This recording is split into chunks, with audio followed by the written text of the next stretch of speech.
Big bro, I think आपके dress पर silver colour की वॉच अच्छी लगेगी। बिल्कुल मेरी तरह, कृष ने उसे अपनी वॉच दिखाते हुए कहा। शिव ने उसका मन रख लिया। तेजस अभी अभी शिव के रूम में आया था। बिग ब्रो, दादी गुस्सा कर रही हैं। हमें 11 बजे तक वहां पहुंचना है। हमने ऑलरेडी बहुत देर कर दी है। मैं रेडी हूँ, चले। शिव उन दोनों के साथ नीचे चला आया। मंदाकिनी जी शिव से बोली, तुम्हें तो लड़कियों से भी ज्यादा टाइम लगता है तैयार होने में। दादी, पहली बार एंगेजमेंट हो रही है मेरी। अब तैयार होने में इतना टाइम लेना तो बनता है। हर चीज का जवाब है तुम्हारे पास। चलो, सब बाहर इंतजार कर रहे हैं। शिव ने मंदाकिनी जी का हाथ थामा और उनके साथ बाहर आया। बस बैड बातें की कमी थी। तैयारियां तो बद चक्कर की गई। पूरा मल्होत्रा परिवार वहां से रवाना हो चुका था। सिद्धि कृतिका के कमरे में पहुंची। मेकअप आर्टिस्ट उसे तैयार कर रही थी। आईने से कृतिका ने सिद्धि को अंदर आते देखा। वो पलटकर बोली, तो अब जाकर तुम्हें फुर्सत मिली है मुझसे मिलने की। तुम समझने की कोशिश करो कृतिका, आज किचन में बहुत सारा काम था। तुम्हारी चाची ने स्पेशल डिश बनाने को कहा। इटालियन डिश तैयार की हैं। ये वाली बनानी नहीं आती थी, फिर भी वीडियो देखकर कोशिश की। पता नहीं टेस्ट कैसा होगा। सिद्धि के चेहरे से साफ लग रहा था वो एक्साइटेड भी थी और थोड़ी डरी हुई। कृतिका ने कहा, ये सब बोलकर मेरी भूख मत बाओ। अंदर से मैं पूरी तरह से कांप रही हूँ। मुझे तो अभी भी बिलीव नहीं हो रहा आज मेरी सगाई है। सिद्धि ने टेबल पर रखी चूड़ियां उठाए और कृतिका को पहनाते हुए बोली, तो अब कर लो यकीन। उनके ख्वाब देखना शुरू कर दो। तुम्हारा सारा डर छूमंतर हो जाएगा। सिद्धि ये बोल मुस्कुरा दी। कृतिका बोली, तुमने कभी किसी से प्यार नहीं किया ना सिद्धि? करती तो हूँ, तुम सबसे करती हूँ। पापा, माहिरा, यही सब मेरी दुनिया है। सिद्धि कह ही रही थी तभी कृत्या ने उसके हाथ पर मारा। बेवकूफ कही की। मैं इस प्यार की बात नहीं कर रही। मैं उस प्यार की बात कर रही हूँ जो किसी खास शख्स से होता है। पता है, कई बार वो खास शख्स हमारे करीब होता है और हमें मालूम भी नहीं चलता। सिद्धि चुपचाप उसको बातें सुन रही थी। कृतिका मन ही मन अपने आप से बोली, अब कैसे बताओ तुम्हें आनंद तुम्हें कितना चाहता है। मेरी भी यही चाहत है, तुम इस घर की बहू बनकर ठहर जाओ। सिद्धि ने मुस्कुराते हुए कहा, देखा मैं न कहती थी। थोड़ा नजरिया बदलो, सब कुछ बदल जाएगा। आज सगाई हो रही है। तुम्हारे चेहरे पर जो रौनक है न, ये अभी और बढ़ेगा। धीरे धीरे तुम्हें भी मिस्टर मल्होत्रा से प्यार हो जाएगा। मेरी तो छोड़ ही दो तुम। प्यार व्यार का पता नहीं, खामखा अर्ज मैरिज के चक्कर में फंसा दिया। कृतिका ने उदास भरेन स्वर में कहा। पूरा मल्होत्रा परिवार राव विला पहुंच चुका था। वनराज और आनंद खुद उनके स्वागत के लिए बाहर खड़े थे। अमर जी वनराज के गले लगकर बोले, माफ कीजिएगा, आने में थोड़ी देर हो गई। कोई बात न हो, इतनी भी देर नहीं हुई। शादी और सगाई के दिन तो वैसे भी बहुत से काम रहते हैं। आप सब अंदर आइए, भाई साहब और भाभी आपका इंतजार कर रहे हैं। वनराज जी सभी को अंदर ले गए। दक्ष ने शिव से पूछा, तुम्हारे ससुर ने इतने बॉडीगार्ड्स हैं? कोई टेररिस्ट हैं क्या? शट अप, यहाँ तुमने गार्ड्स को सिविलियन ड्रेस में नहीं देगा। होम मिनिस्टर हैं इस स्टेट के। शिव ने जब ये बात बताई तो दक्ष एक पल के लिए चौंक गई। या तो ये बात उसे मालूम नहीं थी या फिर उसने इस बात पर कभी ध्यान ही नहीं दिया। चंद्रशेखर जी आवभगत के लिए बिल्कुल तैयार खड़े थे। उन्होंने सबसे अपने परिवार का परिचय करवाया। मंदाकिनी जी ने कहा, तस्वीरों में क्या ही समझ आता है। बहुत इच्छा थी आप सबसे मिलने की और आज ये इच्छा पूरी हुई। बहुत खुशी हुई आप सबको देखकर। हमें भी अच्छा लगा मांझी आप सबसे मिलकर। कम समय था इसलिए जितना हो सकता अपनी तरफ से पूरी तैयारी की हमने। फिर भी कहीं कमी रह गई हो तो माफ कर दीजिएगा। नर्मदा जी ने कहा तो मंदाकिनी जी बोली, ये कैसी बात कह जी आपने। वाकई में आपने सब कुछ बहुत अच्छे से किया है। हमें तो कहीं कोई कमी नहीं दिखाई दे रही। ज्योति ने कहा, हमारे आदमी सामान लिए खड़े हैं, आप उन्हें बता दीजिए गिफ्ट बॉक्स कहाँ रखना है। इन सब की क्या ही जरूरी थी। लावण्या, जरा उन्हें देखो। नर्मदा जी ने लावण्या जी कहा तो वो वहां से चली गई। कृष को देख नर्मदा जी ने पूछा, ये आपका सबसे छोटा बेटा है न? ज्योति ने हाँ में सिर हिलाया। नर्मदा जी एक तरफ कृष को और दूसरी तरफ तेजस को देखने लगी। दोनों की उम्र में काफी फर्क था। मन में कई सवाल भी उठे लेकिन उन्होंने पूछना ठीक नहीं समझा। दक्ष शिव की ओर झुककर आहिस्ता से बोला, फैमिली तो अच्छी है, आई होप लड़की उससे भी ज्यादा अच्छी होगी, और नहीं तो क्या, वरना बिग ब्रो को कोई इतनी आसानी से पसंद आ जाए। इम्पॉसिबल, तेजस ने कहा तो दक्ष मुस्कुरा दिया। शिव अपना कोट ठीक करते हुए बोला, तुम दोनों शांत रहो, बेवजह मुझे परेशान मत करो। ये कैसे मुमकिन था? एक तरफ तेजस तो उसकी दूसरी तरफ दक्ष बैठा था। महिरा भी राव विला पहुंची थी। दरवाजे से अंदर आई तो उसे हॉल में ढेर सारे मेहमान नजर आए। उसे मालूम था आज कृतिका की सगाई है। नर्मदा जी की नज़र माहिरा पर गई तो उन्होंने उसे इशारे से अपने पास बुला लिया। नमस्ते आंटी। नमस्ते अंकल, उसने चंद्रशेखर जी की ओर देखकर कहा। वहां तो अनगिनत चेहरे उसके लिए अनजान थे। चंद्रशेखर जी ने पूछा, और माहिरा बेटा, पापा की तबीयत कैसी है? ठीक है अंकल, बस दवाइयों से परहेज रहता है, लेकिन दी की जिद के आगे उन्हें बात माननी पड़ती है। माहिरा ने नर्मदा जी से पूछा, दी कहाँ है इस वक्त? शायद कृतिका के कमरे में होगी। मैं भी जाऊँ? माहिरा के पूछने पर नर्मदा जी बोली, माँ सा क्यों नहीं। माहिरा मुस्कुराती हुई वहां से चली गई।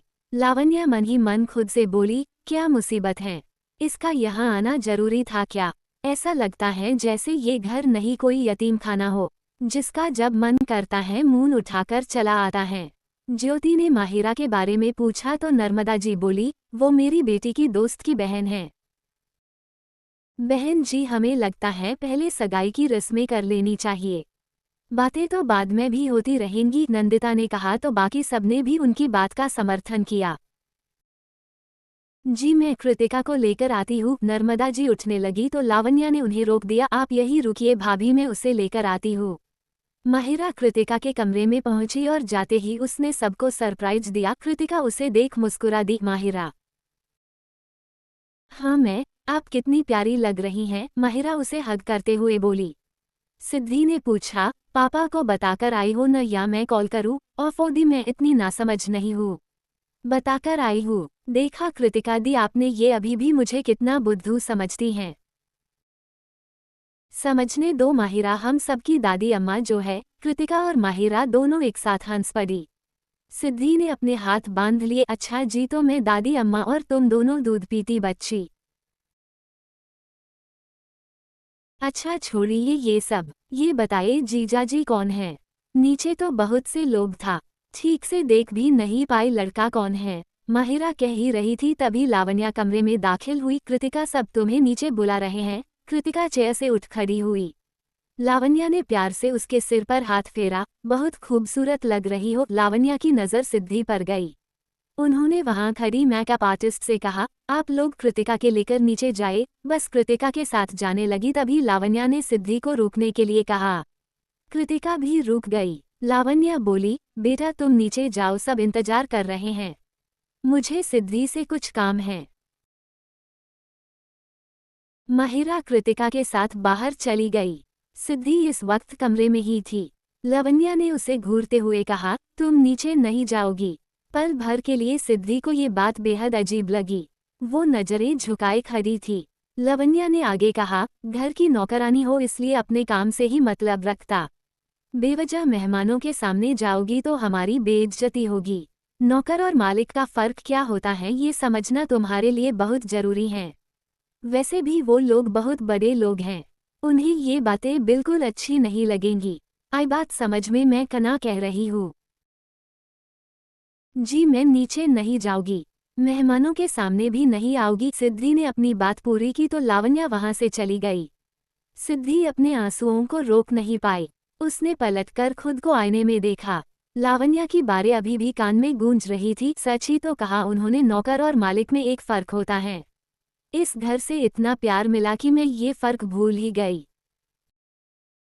लावण्या मन ही मन खुद से बोली, मैंने उसे समझा तो दिया है, बस वो नीचे न आ जाए। बिना किसी गहने और श्रृंगार के भी वो आकर्षक लगती है। बिल्कुल भी नहीं, मैं नहीं चाहती उसके आगे मेरी कृतिका कहीं से भी कमतर लगे। उसका मेहमानों के सामने न जाना ही उचित होगा। लावण्या ने कृतिका को बाकी सबके साथ सीढ़ियों के पास खड़े देखा तो तुरंत बोली, तुम सब नीचे क्यों नहीं गए, चाची सिद्धि नहीं आए आपके साथ। कृतिका ने जब सिद्धि के बारे में पूछा तो लावण्या ने बहाना बना दिया, कृतिका बहुत से काम है, मैं अकेली कितना संभालूंगी। जरूरी काम सौंपा है मैंने, वो आ जाएगी थोड़ी देर में। तुम नीचे तो चलो, सब इंतजार कर रहे हैं। लावण्या कृतिका को नीचे दे आई। सबकी नजरें इस वक्त सीढ़ियों से नीचे उतर रही कृतिका पर दी। मंदाकिनी जी मुस्कुरा दी। वही मुस्कुराहट ज्योति और नंदिता के चेहरे पर भी था। नर्मदा जी ने आगे बढ़कर कृतिका को थाम लिया और उसे खाली सोफे पर लाकर बिठाया। मंदाकिनी जी ने कहा, तस्वीर तो हमेशा आधा सच कहती हैं। हमें नहीं पता था हमारी होने वाली बहू इतनी प्यारी है। बिल्कुल सही कहा माँ आपने, ज्योति उनका साथ देते हुए बोली। नंदिता ने शिव से कहा, शिव वहाँ क्यों बैठे हो बेटा, कृतिका के साथ बैठो। शिव उनकी बात मान उठ खड़ा हुआ। अब तक माहिरा ने उस पर ध्यान नहीं दिया था। वो शिव को पहचानने की कोशिश कर रह गया थी। ऐसा क्यों लगता है इन्हें मैंने कहीं देखा है। माहिरा जोर डाल दिमाग पर। मंदाकिनी जी नंदिता से बोली, बहुत ये चुनरी तुम अपने हाथों से कृतिका को पहनाओ। वैसे भी ये रस्म सास के हाथों की जाती हैं। नंदिता के चेहरे पर बड़ी सी मुस्कुराहट थी। उन्होंने थाल में रखी चुनरी उठाई और कृतिका को ओढ़ाया। उन्हें देख कृतिका हल्का मुस्कुरा दी। नंदिता ने ज्वेलरी बॉक्स खोला और उसमें रखा कंगन अपने हाथों से कृतिका को पहनाया। ये कंगन माँ ने मुझे दिया था और अब मैं ये तुम्हें सौंप रही हूँ। सिर्फ कंगन ही नहीं, ये हमारे घर की जिम्मेदारी भी है। इसे संभाल कर रखना, क्योंकि इसे पहनने के बाद अब तुम हमारी हो चुकी हो। शिव बेटा, अब कृतिका को अपने हाथों से रिंग पहनाओ। ज्योति ने शिव की ओर रिंग बाई। शिव ने जब कृतिका को रिंग पहनाया तो तालू आई, गड़गड़ाहट बढ़ गई। माहिरा का मुंह हैरानी से खुला रह गया, क्योंकि शिव ने कृतिका को डायमंड रिंग पहनाई थी। मुझे तो यकीन ही नहीं हो रहा। पता नहीं ये अंगूठी कितनी महंगी होगी। कृतिका दी तो सचमुच लकी हैं।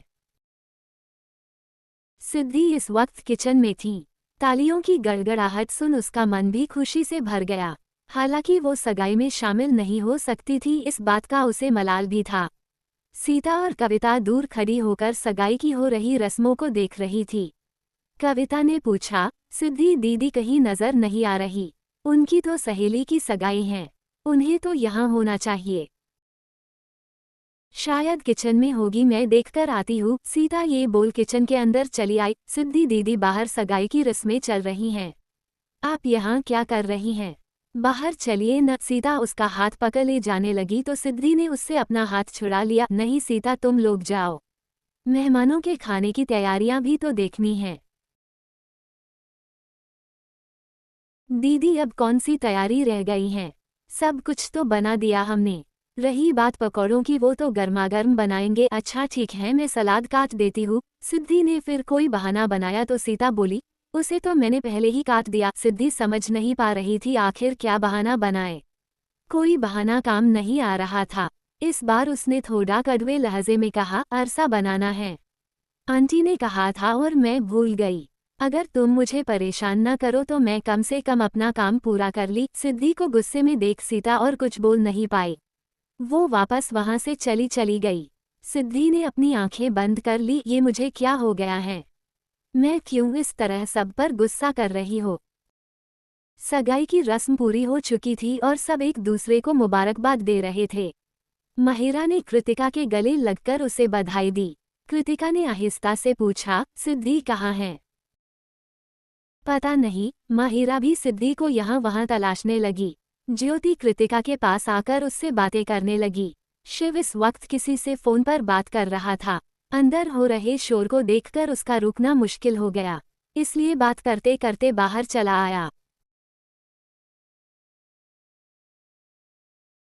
सिद्धि को माहिरा की आवाजें सुनाई दी।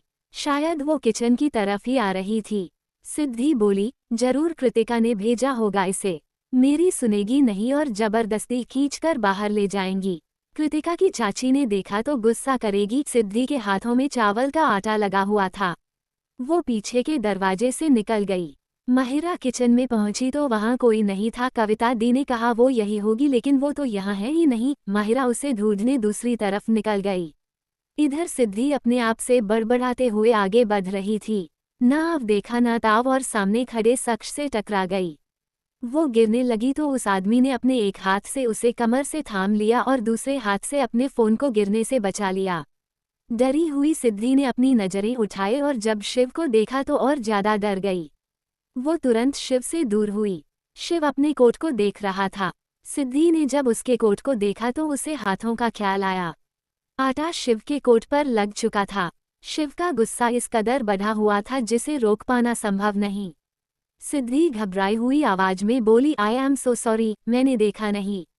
ये सब जानबूझकर नहीं हुआ मुझसे। शिव ने अपना रूमाल निकाला और अपने कोट को साफ करते हुए बोला, तुम्हारी आंखों में सचमुच कोई प्रॉब्लम है। लगता है तुम्हें उनका इस्तेमाल करना नहीं आता। सिद्धि की नज़र माहिरा पर गई जो शायद उसे ही ढूंढ रही थी। सिद्धि वापस वहां से भाग गई। शिव तो अब है उसे और सुनाता, लेकिन तब तक सिद्धि वहां से गायब हो चुकी थी। महिरा शिव के पीछे आकर खड़ी हो गई। आप तो वही हैं न जिन्होंने उस दिन मुझे पार्क में बचाया था। महिरा की आवाज सुन शिव पीछे पलटा। महिरा उसे देख हंस पड़ी। देव के कोट अभी भी आटा लगा हुआ था। शिव ने अपने आप को देखा और फिर उस ओर जहां से सिद्धि गई थी।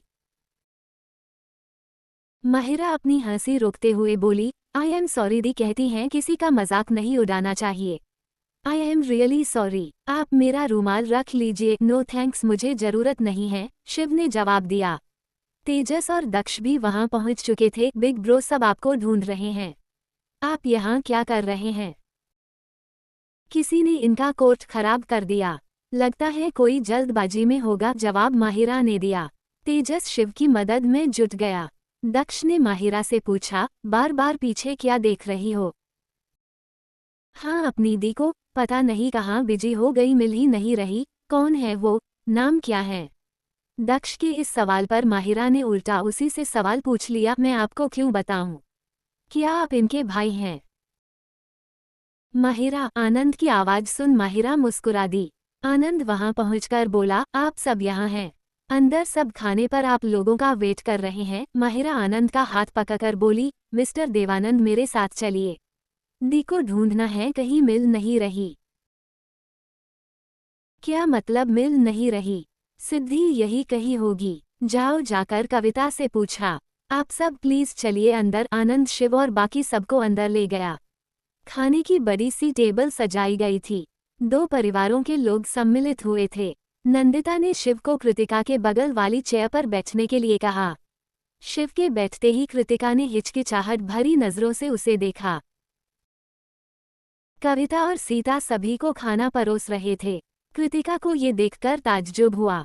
सिद्धि वहां नहीं थी। सीता ने जब कृतिका की प्लेट में खाना परोसा तो उसने आहिस्ता से पूछा, सिद्धि कहाँ है? काफी देर से नजर नहीं आ रही। जी वो तो किचन में है, अपने काम में मशरूफ है, उसे यहाँ आने के लिए कहो। सीता ने उसकी बात पर हामी भरी और आगे बढ़ गई। शिव ने नजर उठाकर कृतिका को देखा, जिसे देखो सिद्धि नाम की रट लगाए बैठा है। मानो वो हवा हो जिसके बिना किसी को सांस नहीं आ रही।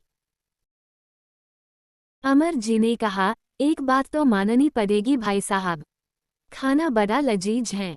किस होटल से शेफ हायर किया है आपने? जी वो शेफ नहीं है, इसे आगे नर्मदा जी कुछ कहती। लावण्या ने कहा, ठीक कहा भाभी ने, कोई शेफ हायर नहीं किया हमने। घर की छोटी सी नौकरानी है, उसी ने बनाया है ये सब। लावण्या की इस बात पर कृतिका और आनंद ने खाना छोड़ दिया। नर्मदा जी को भी ये बात पसंद नहीं आई। वनराज ने लावण्या को घूरा और फिर वापस से अपना खाना खाने लगे। दक्ष मुस्कुराते हुए बोला, आंटी ये इटालियन डिश कोई मामूली बात नहीं है। आपका कुक वाकई में बहुत टैलेंटेड है। एक काम कीजिए, शादी के दहेज के रूप में भाभी के साथ कुक भेज दीजिएगा। दक्ष की बात को सबने मजाक में लिया। लावण्या भी झूठी हंसी बिखेरकर मुस्कुरा दी। कृतिका ने आनंद की ओर देखा, जिसका चेहरा काफी उदास मालूम पड़ रहा था। आनंद से वहां रुका नहीं गया। वो उठकर जाने लगा तो वनराज ने पूछा, आनंद कहाँ जा रहे हो? आप लोग लंच कीजिए पापा, मैं इससे ज्यादा नहीं खा सकता। ये बात एक बेइज्जती की तरह थी। इस तरह तरह मेहमानों के बीच उठकर जाना, लेकिन इस वक्त वो उसे कुछ नहीं कह सकते थे। माहिरा कविता के साथ पीछे वाले रास्ते से किचन में दाखिल हुई। अब कहीं जाकर उसे सिद्धि दिखाई दी। मैं पूरी हवेली में आपको ढूंढ रही हूँ, यहाँ पर भी देखा लेकिन आप यहाँ नहीं थी। अच्छा सुनिए, आपको मैंने बताया था न, उस दिन पार्क में मुझे हीरो ने बचाया था। आपको पता है वो हीरो कौन है? वो कृतिका दी के मंगेतर हैं। पहले तो मैं पहचान नहीं पाई, लेकिन जब गौर से देखा तो पता चला वही है। सिद्धि उसकी बातें सुन हैरानी से उसे देखने लगी। कविता ने पूछा, आप किस हीरो की बात कर रही हैं? मुझे भी तो पूरी कहानी बताइए। वो तो मैं आपको, माहिरा कह ही रही थी। तभी सिद्धि ने टोका, माहिरा मैं उसे सारी कहानी सुना दूंगी, तुम अभी घर जाओ। माहिरा बुरा सा मुंह बनाकर बोली, लेकिन इतनी भी जल्दी क्या है? न तो मैंने कृतिका दी को ठीक से देखा और न ही होने वाले जीजाजी से कोई बात की। हाँ सिद्धि दीदी, रहने दीजिए ने माहिरा को, बहुत दिन हो गए, हम लोग भी ठीक से नहीं मिल पाए। कविता उसका साथ देते हुए बोली, तुम क्या करोगी बात करके? माहिरा, मेरा जाना फिलहाल मुमकिन नहीं, घर पर पापा अकेले हैं, तुम्हें अभी जाना होगा। सिद्धि की बात भी ठीक थी, माहिरा ने आगे जिद नहीं किया। सिद्धि ने कविता से कहा, तुम इसे बाहर तक छोड़ आओ। जी अच्छा। कविता और सिद्धि पीछे वाले दरवाजे से बाहर चले गए। शिव चंद्रशेखर जी से बात करना चाह रहा था, लेकिन इतने लोगों के बीच उसे मौका नहीं मिला। कृष कृतिका का हाथ पकड़ शिव के पास ले आया। उसने शिव से कहा, यू नो बिग ब्रो, भाभी से मेरी बहुत अच्छी फ्रेंडशिप हो गई है। शिव उसकी बात पर हल्का मुस्कुरा दिया। दक्ष ने शिव की ओर झुककर आहिस्ता से कहा, मौका अच्छा है, हमें कबाब में हड्डी बनने का कोई शौक नहीं, तुम अपने पियोंसे से बात करो, हम निकलते हैं। दक्ष ने कृष के अंधे पर हाथ रखा और उसे अपने साथ ले गया। तुम मेरे साथ चलो, मुझे कुछ दिखाना है तुम्हें। कृतिका का ध्यान शिव की बजाय बाकी सब पर था। यहाँ रुकना भी उसे बेहद अजीब लग रहा था। शिव ने पूछा, मैंने सुना है अभी तुम्हारी एजुकेशन कंप्लीट नहीं हुई, क्या पढ़ रही हो? अब कहीं जाकर कृतिका ने शिव की ओर देखा। जी कुछ पूछा आपने? तुम्हारी एजुकेशन के बारे में पूछा है। जी मैं डीएसबी कैंपस से एमबीए कर रही हूँ। एमबीए अच्छी बात है, बाहर और भी अच्छी यूनिवर्सिटी है, वहाँ से क्यों नहीं किया? शिव के इस सवाल पर कृतिका बोली, दो वजह है इसकी। पापा मुझे हमेशा अपनी नज़रों के सामने रखना चाहते थे, मेरी सेफ्टी को लेकर बहुत फिक्रमंद रहते हैं, और दूसरी वजह? शिव ने पूछा। दूसरी वजह है मेरी दोस्त सिद्धि, हम दोनों साथ पढ़े हैं, मैं उसे अकेले छोड़कर नहीं जा सकती थी और वो अपने परिवार की रिस्पॉन्सिबिलिटी छोड़कर मेरे साथ बाहर जाकर नहीं पढ़ सकती थी। कृतिका ये कह ही रही थी, तभी उसकी नज़र सिद्धि पर गई। खिड़की से बाहर की तरफ वो उसे नजर आई, जो शायद गार्ड से बातें कर रही थी। उसे देख कृतिका मुस्कुरा दी। शिव कुछ कहने ही वाला था, तभी कृतिका एक्सक्यूज मी बोलकर वहां से चली गई। शिव को ये बात बिल्कुल पसंद नहीं आई, उसे एक बेइज्जती सी महसूस हुई। कृतिका की आवाज सुन सिद्धि पीछे की ओर पलटी। कृतिका उसके गले आ लगी। शिव खिड़की के पास खड़ा ये नजारा अपनी आंखों से देख रहा था। कृतिका उसे तरहीज देने की बजाय भागकर अपनी दोस्त के पास गई थी और यही बात उसे नागवार गुजरी। कहाँ थी तुम अब तक? पता है मैं तुम्हें ढूंढ रही थी। कृतिका उससे अलग होकर बोली, सॉरी, सगाई का माहौल है, इतना सारा काम है, मुझे फुर्सत ही नहीं मिली। सिद्धि की बात पर कृतिका ने अपना मुंह फुला दिया। दो थप्पड़ खाओगी मेरे हाथों से? डर से मेरी हालत खराब हो रही है अंदर, और तुम मेरे साथ रहने की बजाय अपने काम में बिजी हो। अभी चलो मेरे साथ। कृतिका उसका हाथ पकड़ ले जाने लगी तो सिद्धि ने टोका, मुझे कहाँ ले जा रही हो?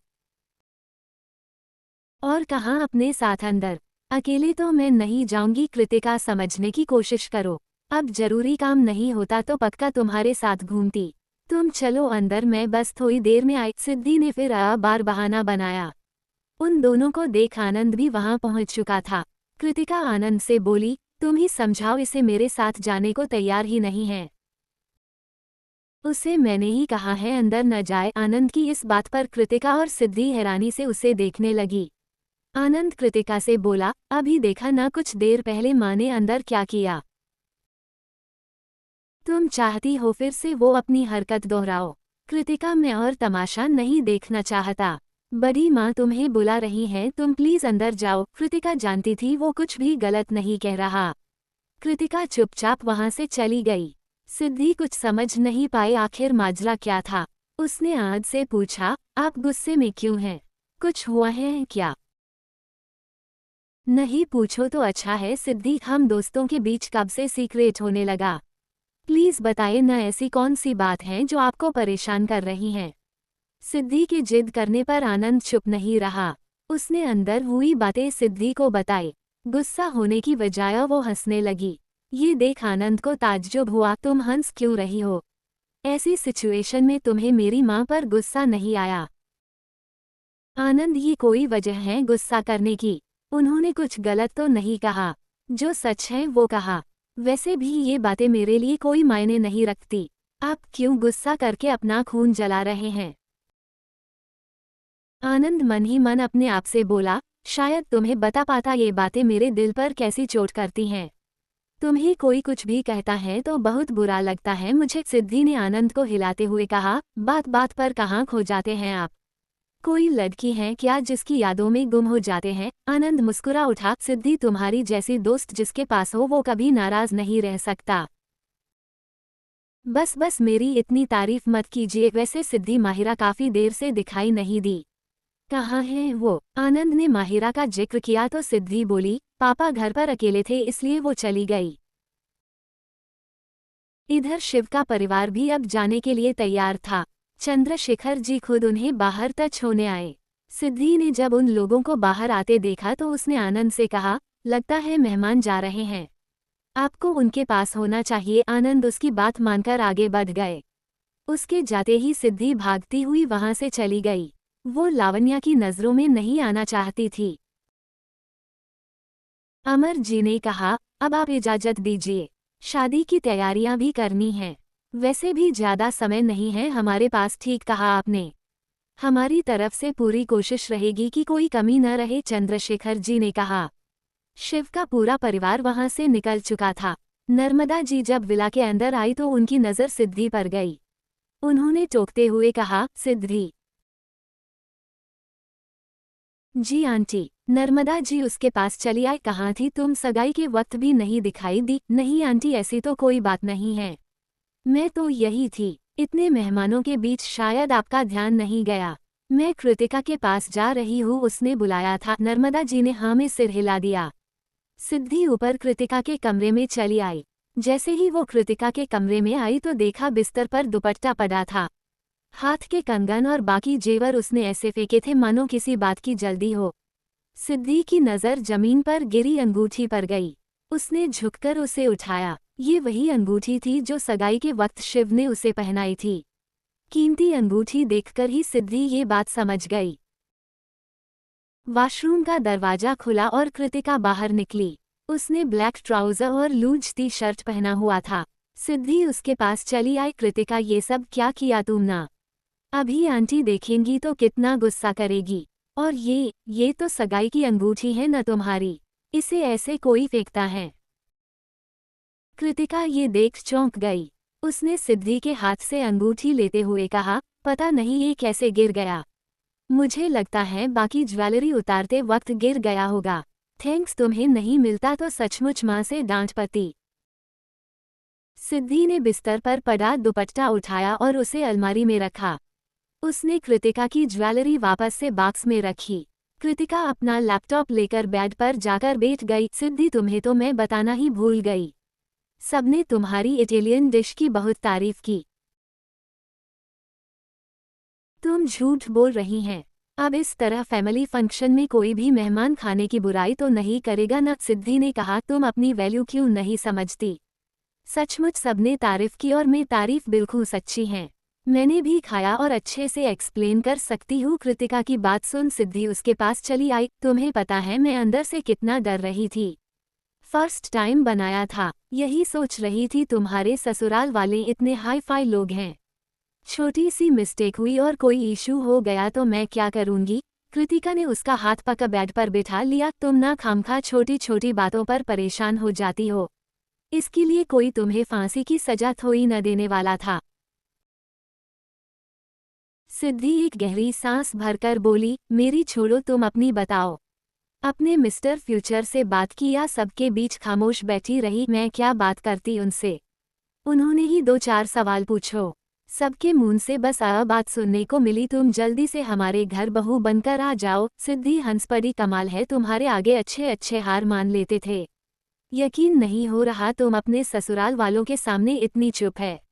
किसी और से न सही लेकिन अपने होने वाले पति से तो खुलकर बोल सकती हैं। सिद्धि, तुम्हें ये सब बड़ा आसान लग रहा है। अगर तुम मेरी जगह होती और इन हालातों में तुम्हारी शादी होती तो जरूर पूछती तुमसे। अच्छा मान लो तुम मेरी जगह हो और शिव आकर तुमसे बात करना चाहे, कैसे शुरुआत करना चाहोगी तुम? कृतिका की ऐसी बातें सुन सिद्धि ने मुंह फेर लिया। कैसी अनाप शनाप बातें कर रही हो तुम? कुछ तो सोच समझकर बोले। अरे यार, मैं कहा तुमसे शादी करने को बोल रही हूँ। बस एज्यूम करना है। सोचकर मेरी जगह तुम होती और ऐसा शख्स तुम्हारे सामने बैठा हो जिससे तुम्हें कोई मोहब्बत नहीं, फिर क्या बातें करती तुम उनसे? कृत्या के सवालों ने उसे खामोश करके रा दिया। सिद्धि कोई जवाब नहीं दे पा रही थी। उसने आहिस्ता से अपना चेहरा घुमाया। अगर मैं तुम्हारी जगह होती तो इस बात को जरूर तवज्जो देती कि उन्हें मेरे माता पिता ने चुना है। माँ बाप कभी बच्चों के लिए गलत नहीं सोचते। अगर प्यार नहीं भी होता तब भी उनसे बात करती। बात करने से ही तो जान पहचान बनती है, और क्या पता इसके नतीजे में वो प्यार भी हासिल हो जाए जिसकी हमें चाहत हो। इंसान अच्छा हो तो उसका वकार बहुत ऊंचा हो जाता है। कहते हैं मोहब्बत के कई रंग होता है, क्या पता उनमें से एक रंग यही हो। कृतिका ने दोनों हाथों से तालियां बजाई। मानना पड़ेगा तुम्हें, लेकिन सिद्धि मेरे अंदर तुम्हारी तरह पेशेंस नहीं है। इंतजार करना तो मुझे बिल्कुल भी पसंद नहीं। अब क्या करूं, पल भर में खुद को बदल तो नहीं सकती ना। बदलाव तो प्रकृति का नियम है। जिंदगी क्या कुछ बदल कर रख दे कोई नहीं जानता। सिद्धि की बातों में काफी गहराई छिपी थी। रात का वक्त, शिव का बंगलो। टेरेस पर महफिल जमी थी। शिव के साथ वहां तेजस और दक्ष मौजूद थे। दक्ष काफी देर से टहल रहा था। तेजस ने पूछा, ब्रो आपने कुछ ज्यादा खा लिया है क्या? बैठ जाइए, थोड़ी देर हजम हो जाएगा। ज्यादा खाने की जरूरत नहीं पड़ी। तुम्हारी भाई के ससुराल में इतनी अच्छी खातिरदारी हुई कि क्या ही बताऊं।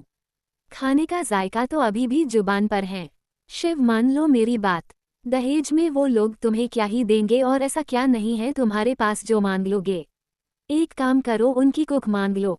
तुम्हें जरूरत नहीं होगी तो कोई बात नहीं, मैं अपने घर पर नौकरी दे दूंगा। दक्ष की बातों पर शिव ने अजीब तरीके से रिएक्ट किया। What nonsense. मैं यहाँ नौकरों की खरीद फरोख्त करने के लिए बैठा हूँ क्या? कूल डाउन भाई, मजाक कर रहा हूँ। क्यों इतना सीरियसली हो रहे हो? ये बताओ, कृतिका से उसका नंबर मांगा कि नहीं? दक्ष के इस सवाल पर शिव ने कोई जवाब नहीं दिया। तेजस सोफे पर लेटते हुए बोला, बिग ब्रो की खामोशी का साफ मतलब समझ लीजिए, उन्होंने कोई नंबर नहीं मांगा। शिव सीधे होकर बैठ गया। मैं क्यों मांगू उसका नंबर? किसी का नंबर निकालना मेरे लिए मामूली सी बात है, इसके लिए भीख मांगने की क्या जरूरत है? Oh hello mister Shiv Malhotra. ये एटीट्यूड ना क्लाइंट के सामने चलता है। जब बात किसी दिल नशी की हो तो इंसान सिर झुकाकर बात करता है। तुम्हें उसके पास क्यों भेजा था? ताकि उसका नंबर मांग सको। माना कि अरेंज मैरिज है, पर जो प्यार का तड़का है वो लगाने का काम तुम्हारा है। दक्ष कह ही रहा था तभी तेजस बोला, मैं तो कहता हूँ बिग ब्रो और भाभी को डेट पर भेज देते हैं। बातें भी हो जाएगी और जान पहचान भी बढ़ जाएगी। दक्ष मुस्कुराते हुए बोला, गुड आइडिया। वाओ मेरे रोमांटिक शेर, ये सब तुम्हारे दिमागी उपज हो सकती है। What nonsense. मेरे पास और कोई काम नहीं है क्या जो उसे डेट पर लेकर जाऊंगा? बाय द वे, मुझे किसी को पटाना नहीं है। वो ऑलरेडी मेरे साथ एंगेज्ड हैं। इतना सब तमाशा करने की क्या जरूरत है? शिव की बात सुन दक्ष बोला, देख रहे हो इसका एटीट्यूड। अपनी फर्स्ट नाइट को गन के साथ कमरे में दाखिल होगा और बंदूक की नोक पर बोलेगा, एक बात कान खोलकर सुन लो, मेरे सामने किसी का भी हंसना मना है। दक्ष की एक्टिंग देख शिव ने उसकी तरफ पिलो फेंका। बड़े घटिया एक्टर हो तुम। दक्ष ने पिलो कैच कर लिया था। वो मुस्कुराते हुए बोला, जैसा भी हूँ तुमसे तो बेटर ही हूँ। अब तो बात फाइनल हो गई। कल तुम कृतिका के साथ डेट पर जाओगे। जगह मैं डिसाइड करूंगा। तुम जैसे बोरिंग बंदे को क्या मालूम रोमांस कहते किसे हैं। शिव बिना कुछ कहे वहां से उठकर चला गया। तेजस एक गहरी सांस छोड़ते हुए बोला, दयालिया आपने, मुझे नहीं लगता वो जाएंगे। वो जरूर जाएगा, मैं इतनी आसानी से नहीं छोड़ूंगा उसे। और तुम भी कान खोलकर सुन लो, कम से कम इन शादी के दिनों उसे काम से दूर रखो। कौन सी 10 शादियां करनी है उसे। दक्ष की बात पर तेजस ने हाँ में सिर हिला दिया। अगला दिन सुबह का वक्त, नर्मदा जी कृतिका के रूम में पहुंची। मैडम अभी भी सो रही थीं। नर्मदा जी ने माथे पर हाथ रख लिया। अब इस लड़की को कौन समझाए, न जाने इसकी आदत कब सुधरेगी। Kritika Kritika wake up. माँ बस थोड़ी देर और, कृतिका कसमसाते हुए बोली। लावण्या जैसे ही कमरे से बाहर निकली, उसने दरवाजे से इवांश को अंदर आते देखा। लावण्या मुस्कुराते हुए उसके पास चली आई। आप तो शिव के सेक्रेटरी हैं ना? जी हाँ, मुझे चीफ ने भेजा है। क्या मैं कृतिका मैडम से मिल सकता हूँ? इवांश ने पूछा। कृतिका से इस वक्त, लेकिन क्यों? लावण्या ने पूछा। इवांश अपनी घड़ी में टाइम देखते हुए बोला, 9 बजने वाले हैं। क्या मैडम अभी सो रही हैं? नहीं नहीं, हमारी कृतिका तो सुबह जल्दी उठ जाया करती हैं। भाभी ने कुछ काम सौंपा है। मैं उसकी चाची हूँ। आप मुझे बताइए बात क्या बात है। लावण्या तो जिद पर अड़ चुकी थी। इवांश ने एक गहरी सांस भरकर कहा, चीफ मैडम को बाहर ले जाना चाहते हैं अपने साथ। Some kind of date. उन्होंने मुझे मैडम को लेने के लिए भेजा है, बस यही बात बतानी थी उन्हें। ओह अच्छा, आप यही इंतजार कीजिए, मैं उसे लेकर आती हूँ। भानु, ये मेहमान हैं हमारे, इन्हें हॉल में बिठाओ और चाय नाश्ता मंगवाओ इनके लिए, लावण्या ने नौकर से कहा और सीढ़ियों की तरफ बढ़ गई। भानु ने इवांश को हॉल में बिठाया। लावण्या कृतिका के कमरे में पहुंची। आप यहाँ हैं भाभी, और ये क्या, कृतिका अभी तक नहीं उठी? मैं भी तो इसे कब से यही कह रही हूँ लावण्या, लेकिन इसका 1 मिनट खत्म होने का नाम ही नहीं ले रहा। भाभी, नीचे शिव का पीए आया हुआ है। वो कृतिका को अपने साथ ले जाने आया है। उसने कहा है शिव उसे डेट पर ले जाना चाहता है। लावण्या की बातें सुन कृतिका की भी नींद खुल गई। वो तुरंत उठकर बैठ गई। व्हाट डेट पर? मैं कहीं नहीं जाऊंगी किसी के साथ। तुम चुप करो, नर्मदा जी ने उसे डांट लगाई और फिर लावण्या से बोली, ये डेट पर जाने का क्या मतलब है? यहाँ घर पर भी तो मिल सकते हैं, हम थोड़ी न रोकेंगे। ओफो भाभी, ये मेरा और आपका वक्त थोड़ी न है। बच्चे बाहर घूमेंगे, एक दूसरे के साथ बिताएंगे तो अच्छा ही है ना। वैसे भी इनकी सगाई हो चुकी है। शिव हक से इसे ले जाना चाहे तब भी हम नहीं रोक सकते। उसने तो पूरी सिक्योरिटी का इंतजाम करके भेजा है, हमारा रोकना तो बनता ही नहीं। लावण्या कह ही रही थी तभी कृतिका उठकर उनके पास चली आई। माँ मना कर दीजिए, मुझे कहीं नहीं जाना, मुझे कॉलेज जाना है। लावण्या ठीक कह रही हैं, वैसे भी शादी का दिन नजदीक है, इस वक्त कॉलेज से छुट्टी लो। दुल्हन हो तुम, 1000 काम होंगे, जाकर अच्छे से तैयार हो जाओ। किसी ने कृतिका की नहीं सुनी और सब फैसला सुनाकर चले गए। कृतिका ने चादर से अपना चेहरा ढक लिया। नर्मदा जी नीचे आई तो इवांश ने उठकर उन्हें गुड मॉर्निंग विश किया। नर्मदा जी बोली, बैठो बेटा, कृतिका बस तैयार होने गई हैं, थोड़ी देर में आ जाएगी। कोई बात नहीं, मैं तब तक इंतजार कर लूंगा, इवांश ने मुस्कुराकर जवाब दिया। उसके फोन पर मैसेज का अंबार लगा हुआ था, कभी दक्ष तो कभी तेजस। सब यही जानना चाह रहे थे। कृतिका ने इनकार तो नहीं किया। I will reach there soon with madam. इतना लिखकर इवांश ने मैसेज सेंड कर दिया। कृतिका इस वक्त आईने के सामने खड़ी थी। उसने वेस्टर्न ड्रेस कैरी किया था, लाइट पिंक शर्ट के साथ वाइट जीन्स। कृतिका ने मन में कहा, मुझे किसी और के मुताबिक तैयार होने की क्या जरूरत है, मैं तो अपने हिसाब से ही तैयार होऊंगी। कृतिका नीचे चली आई। उसे देख नर्मदा जी और लावण्या उठकर उसके पास चले आए। नर्मदा जी ने आहिस्ता से कहा, थोड़ा जुबान पर लगाम लगाना और सोच समझकर बात करना, ऐसी कोई बात मत करना जो शिव को बुरी लगे। कृतिका हैरान हुई, अब ऐसी ऐसी नसीहतें उसे मिलने लगी थी। कृतिका बिना उन दोनों की ओर देखे बोली, मैं अकेले कहीं नहीं जाऊंगी, सिद्धि भी मेरे साथ जाएंगी। अरे सिद्धि वहां जाकर क्या करेगी? लावण्या ने तुरंत कहा। कृतिका बोली, मैं वहाँ बिल्कुल भी नहीं, अकेली नहीं जाऊंगी और ये मेरा आखिरी फैसला है। लावण्या नर्मदा जी से बोली, भाभी आप ही समझाए इसे, उसे ले जाने का क्या मतलब है। नहीं लावण्या, जाने दो सिद्धि को, दोनों साथ में रहेंगे तो मुझे भी फिक्र नहीं रहेगी। नर्मदा जी ने कविता से सिद्धि को बुलाने के लिए कहा। सिद्धि इस वक्त अपने काम में बिजी थी। कविता उसके पास आकर बोली, दीदी आप ये सब काम छोड़िए, आपको बड़ी मालकिन ने बुलाया है।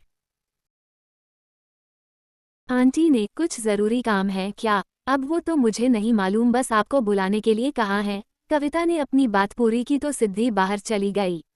उसे देख लावण्या ने अपना मुंह फेर लिया। सिद्धि जब उनके पास पहुंची तो नर्मदा जी ने कहा, जाओ बेटा, तुम कृतिका के साथ जाओ। तुम उसके साथ रहोगी तो मुझे भी फिक्र नहीं रहेगी। सिद्धि समझ नहीं पाई कहाँ जाने की बात हो रही है। उसने तो बस बिना सोचे समझे हाँ में सिर हिला दिया। वो कृतिका की ओर सवालिया नजरों से देखने लगी। इवांश खड़े होकर बोला, अगर मैडम रेडी हैं तो क्या मैं उन्हें ले जा सकता हूँ? नर्मदा जी ने हमें अपनी अनुमति दी।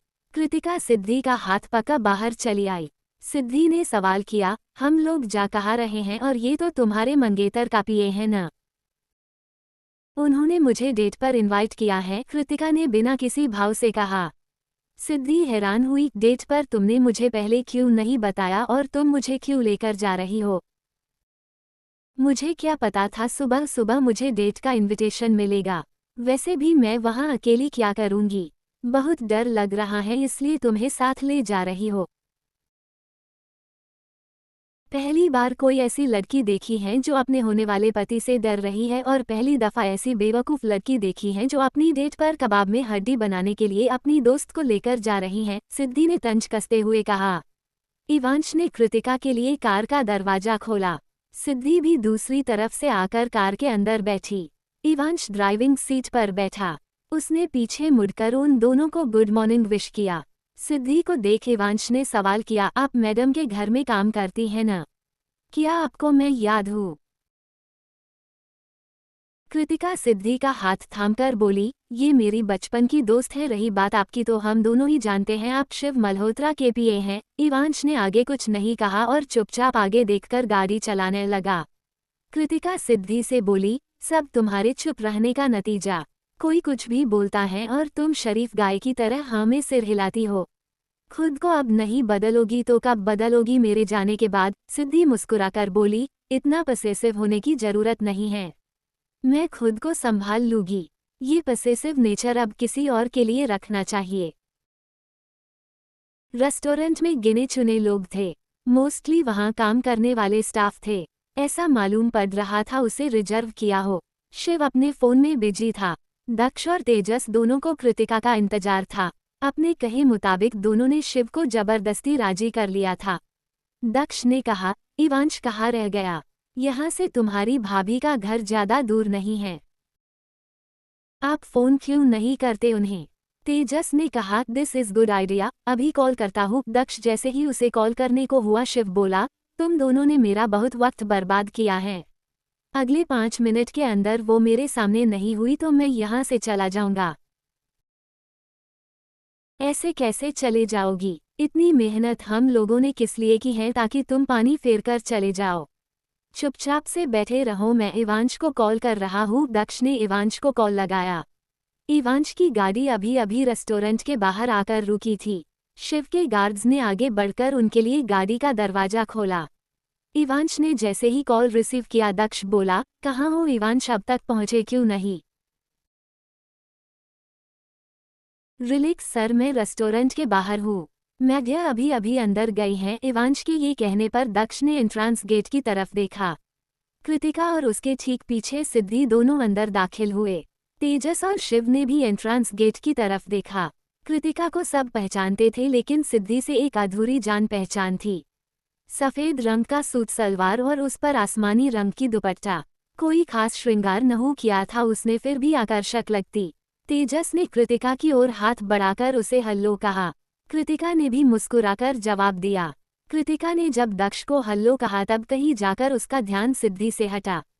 उसने मुस्कुराकर पूछा, मुझे क्यों ऐसा लगता है मैं इनसे पहले मिल चुका हूँ? कृतिका ने सिद्धि की ओर देखा तो उसने नजरें झुका ली।